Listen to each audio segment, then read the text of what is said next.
So about 2 years ago, my Galaxy S10 Plus started having issues with its display. Yes, it is the infamous green screen which happened all by itself. The phone was never dropped, nor it's got any water damage. And this issue with the display is really weird. If I lower the brightness to about 20%, it automatically becomes okay. Not sure if you can see it because of the bright light, but yeah, there you go. But as the brightness goes up, things get a little messy. And you can see the horizontal lines appear on the display. And these kind of clear up once we reach the maximum brightness. Although you might be able to tell, the colors are not perfect. It kinda has this blue-green overcast, so the colors are totally off. It also does this weird flashing thing when the always on display is switched on. Not sure what's going on here, but very interesting to look at. Thing is, this is a common issue with AMOLED screens of this era. If you Google S10 Plus green screen, you will see a lot of people talking about this exact same issue. And this really broke my heart because the S10 Plus is what got the channel started. I mean, I've made a lot of videos about this phone. And you know what? In my opinion, I think that this is the best S series flagship Samsung ever came out with. It's got a few unique features that you don't really see on modern day flagships, like even on the S24 series. I'll explain the unique features of the S10 Plus in a bit, but anywho, I decided to get mine fixed and here it is. It's got a brand new screen and it is working perfectly fine. Now obviously the phone is out of warranty, so I did end up paying Samsung over $200 for the screen, battery and the back glass.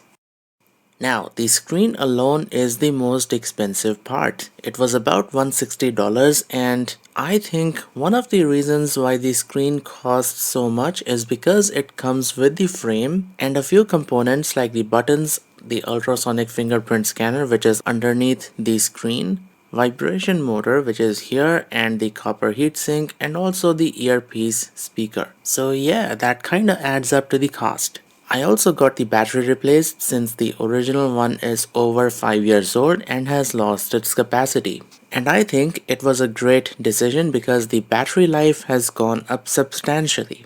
The phone now lasts an entire day with still about 37% charge remaining with normal use. That is almost double of what I was getting with the original battery, so definitely a good decision to get it replaced. And lastly, the reason behind getting the back glass replaced is because it comes with the camera lenses. The original camera lens has a lot of micro scratches on it and the photos coming out were kinda blurry. And not to mention, the original glass comes with high quality original adhesive making the phone water resistant. Same as it would have been from the factory, so I am quite confident while exposing the repaired phone to water. And yes, I could have chosen to reuse the old glass, but then the phone would not have been water resistant. Like, I got the battery of my Note 10 Plus replaced 2 years ago and notice how the back glass is starting to come off. So this phone is not water resistant anymore. I guess the repair techs at Samsung did not scrape off the old adhesive, or the new adhesive they've applied isn't of good quality. Oh, I noticed something. Look at this. They forgot a screw. So yeah, check that out. So getting these components replaced makes the S10 Plus practically brand new. And you know what? It's totally worth getting this phone fixed because of its unique features. For example, the S10 Plus has a variable aperture lens to control the depth of field. Take a look at the LED tree back there. f1.5 is going to give you a shallow depth of field, so better background blur. And f2.5 is gonna give you a deeper depth of field, thus reducing the background blur. Newer phones do this in the software using AI, but the S10 Plus has an actual mechanical aperture in the lens. So that is awesome. Another unique feature of the S10 Plus is the integrated pulse and blood oxygen monitor, which will let you check your heart rate and the oxygen level in your blood. I wonder why Samsung discontinued these because these are quite useful if you aren't wearing your smartwatch.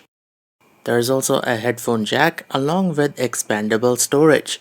I mean, just pop in a 512GB micro SD card and you've got tons of storage for your 4K videos. No need to pay Samsung a hefty premium for extra storage. And a headphone jack means you can plug in a wired headset and not have to worry about constantly recharging them. So yeah, this is what makes the S10 Plus unique and awesome.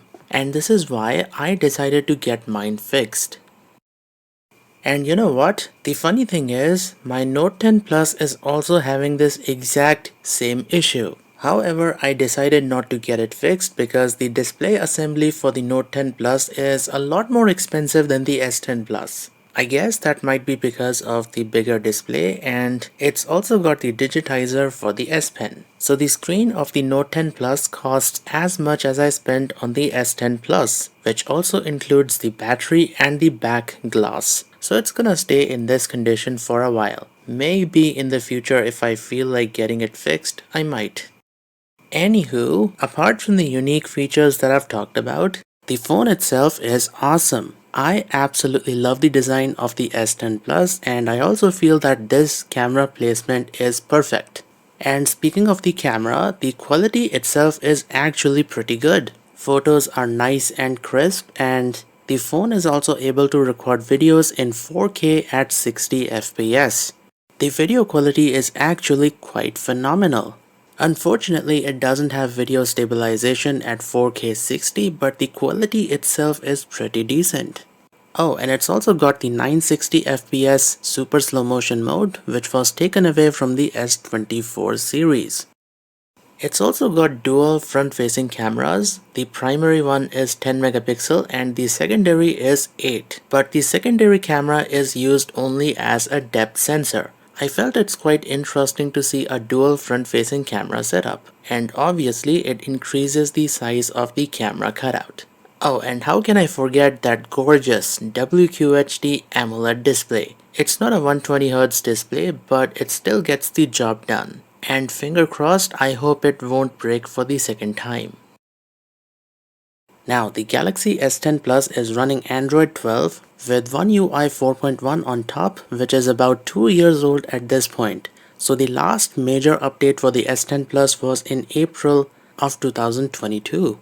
And the security patch is of March 2023. So yeah, the phone does lack about a year's worth of security updates. So probably not a good idea to use this phone if you're in the government or if you use your phone for something that's mission critical. But for home use, I think it's fairly good. And performance wise, it is quite okay. This is the Exynos variant, so it does get quite hot while using the camera, especially while recording in 4K. But overall, it is still holding up despite being over 5 years old at this point. So if you are still using the Galaxy S10 Plus, I would suggest that you keep it for another year or so. It's honestly a great phone which still holds up to this day. The only thing that you might need to replace is the battery. And let me know in the comments if you are still using the Galaxy S10 Plus. Alright, so that brings us to the end of the video. I hope you've enjoyed. If you did, well, make sure to hit the like button and subscribe to the channel. This is Tech Guy Charlie, signing off.